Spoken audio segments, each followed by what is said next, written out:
The small community of Sutherland Springs struggles to come to terms with being the latest scene of a mass shooting in which dozens were killed, this time inside a church. Posted on November 6, 2017, 0448 GMT, Sutherland Springs, Texas. Michael Ward didn't hear the shots at the Sutherland Springs Baptist Church on Sunday, but his wife, Leslie, did. She heard at least 20 and yelled at him to wake up. Michael ran to wake up his brother, Chris, who was also sleeping after a long night at work, and told him, "They shot up the church, everyone's been shot." He flagged down his father on the road and they ran to the church, where a handful of police officers were already on the scene, and ran inside.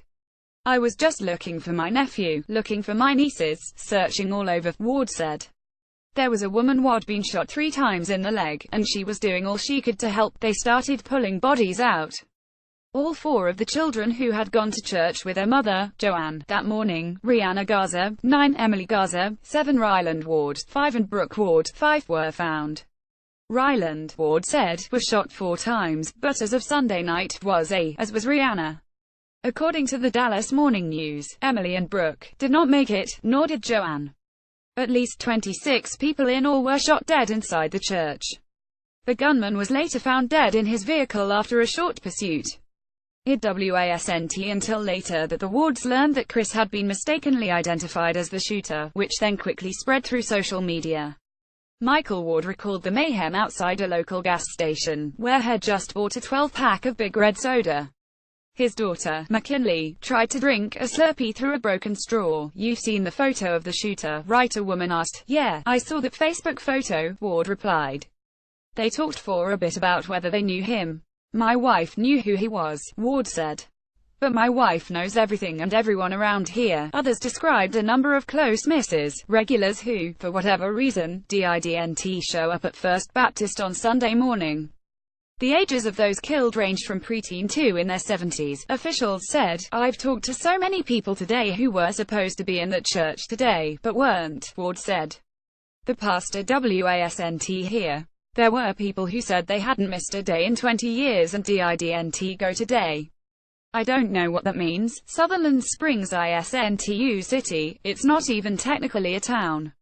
It's a few blocks off the highway, and the VP Racing Fuels gas station is run by a man in a NASCAR jersey who knows everyone who calls Sutherland Springs home. Across the highway, there's a post office and a Valero gas station. A block the other way, there's a tan building marked Community Center.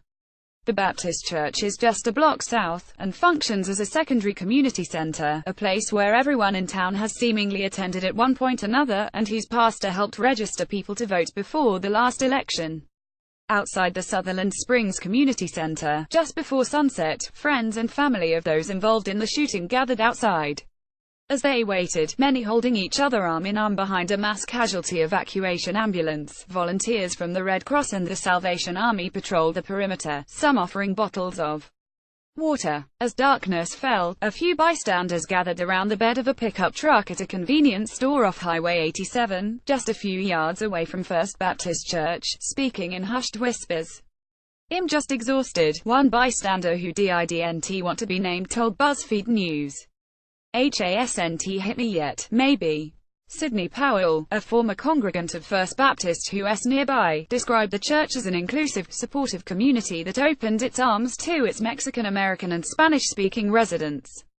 Many of German descent, lots of farmers, Mexican folks. "It was a true place of unity.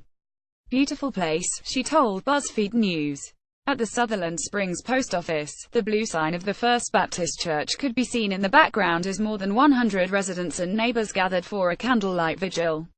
Many stood arm in arm, raising their candles into the dark Texas night.